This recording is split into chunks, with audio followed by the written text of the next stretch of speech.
Pemirsa, terima kasih Anda masih bersama kami di Buletin Sumatera Utara. Berita selanjutnya, teror terhadap jurnalis dan media Tempo dipandang sebagai bentuk teror psikologis kepada jurnalis secara umum. Di masa lalu, kasus-kasus seperti itu tidak pernah diusut secara tuntas.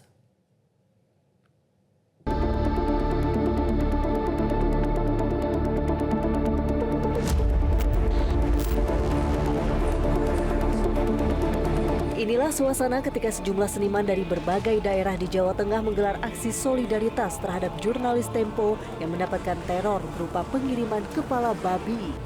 Aksi ini berlangsung di sebuah kedai kopi di Kecamatan Ngalian, Kota Semarang, Jawa Tengah. Dalam aksi ini tampak para seniman membuat replika kepala babi sebagai simbol perlawanan. Mereka kemudian meluapkan emosi dengan mencoret-coret replika tersebut sebelum akhirnya membakarnya.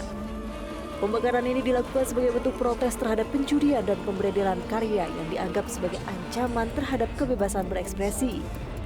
Para seniman ini juga menyatakan segala bentuk teror sebagai tindakan kekanak-kanakan.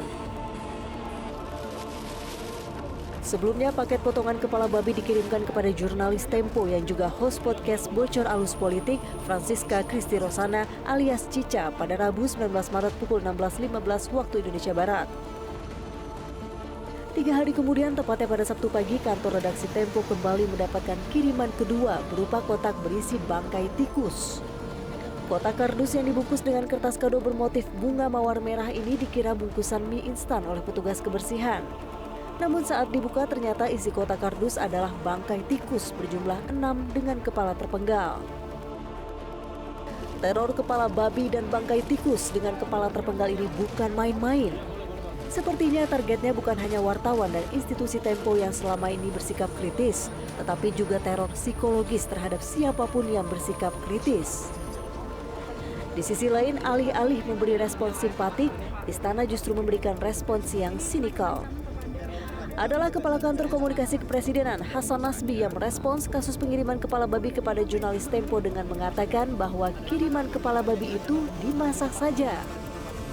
Terus apa yang terjadi pas dikirim itu, apa yang terjadi? Ini semacam ancaman kepada para pers. Bebasan pers, Pak. Nah, udah dimasak aja. Kalau kepala babi mau dimasak, dimasak aja. Ada juga anggapan jadi ancaman pembunuhan begitu, Pak. Gimana Pak responnya, Pak? Enggak lah, saya lihat dari media sosialnya Francisca, yang wartawan Tempo itu, dia justru minta dikirimin daging babi. Pengamat komunikasi politik Jamiluddin Ritonga mengkritik respons Kepala Kantor Komunikasi Kepresidenan Hasan Nasbi. Padahal teror kepala babi hingga tikus kepada media jelas merupakan bentuk ancaman terhadap kebebasan pers. Komentar yang sangat disayangkan dan tidak seharusnya itu keluar dari seorang jubir presiden. Ini kan menggambarkan seolah-olah istana itu tidak memahami apa itu kemerdekaan pers dan apa itu ancaman terhadap kemerdekaan pers. Kalau hal-hal seperti ini terus dibiarkan, ini akan membahayakan kepada kemerdekaan pers itu di Indonesia. Sementara kita sudah tahu bahwa untuk merebut kemerdekaan pers itu melalui perjuangan yang panjang dan berdarah-darah. Karena itu tidak boleh setback. Saya berharap ini segera dikelirkan dengan Presiden kembali lagi untuk menegur keras jubirnya dan bila perlu itu dicopot saja. Sementara itu, Dewan Pers meminta semua pihak untuk tidak lagi menggunakan cara-cara yang tidak beradab dalam mengajukan keberatan atas karya jurnalistik yang dihasilkan oleh pers. Ketua Dewan Pers Ninik Rahayu meminta aparat penegak hukum mengusut tuntas pelaku teror.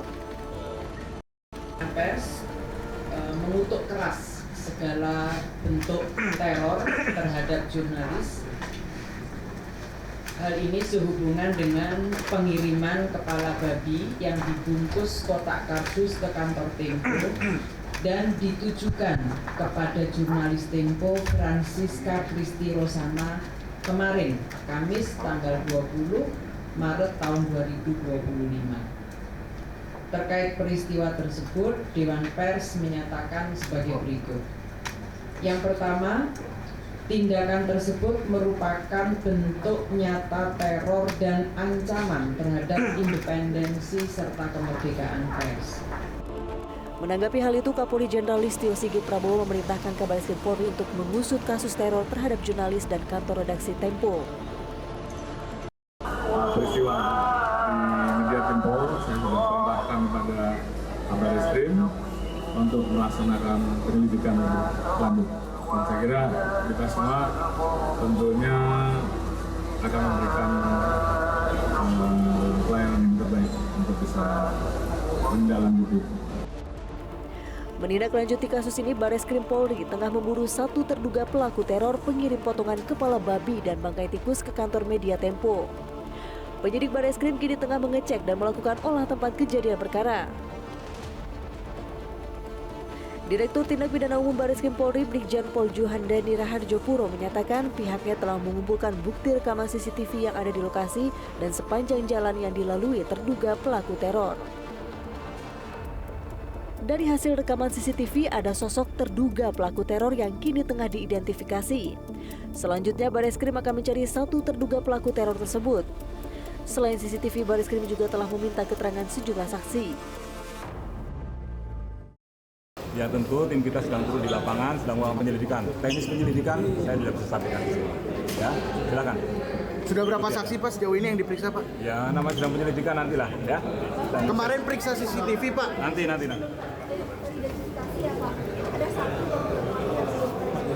Yang mana?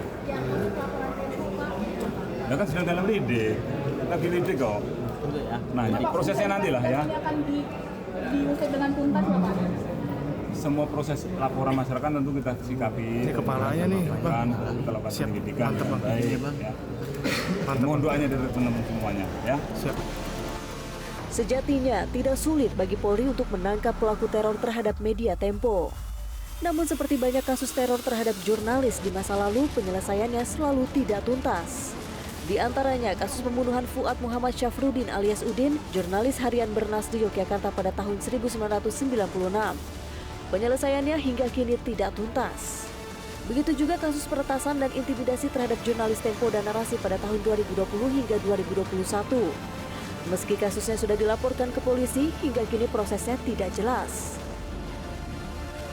Meski ada skeptisme terhadap pengusutan kasus teror kepala babi dan bangkai tikus ke media Tempo, publik tetap berharap agar pelaku teror ditangkap dan dijerat pidana. Jika tidak, maka bisa jadi inilah awal dari akhir kebebasan pers di negeri ini. Jelajahi cara baru mendapatkan informasi. Download Metro TV Extend sekarang.